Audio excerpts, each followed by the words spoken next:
फिर अबू अलक़मा ने कहा कि मेरे इल्म यकीन के मुताबिक हज़रत अबू हुरैरा रज़ियल्लाहु अन्हु ने रसूलुल्लाह सल्लल्लाहु अलैहि वसल्लम से रिवायत किया है।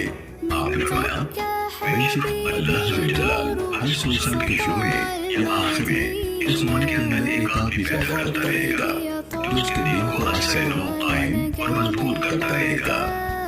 इमाम अबू दाऊद रहमतुल्लाह कहते हैं कि इस रिवायत को अब्दुर्रहमान बिन शुरैह इस्कंदरानी ने बयान किया है। कोई शुरैह इस्लामी नहीं पढ़ा, यानी उसने बाकी इस्लामी का जिक्र छोड़ दिया है।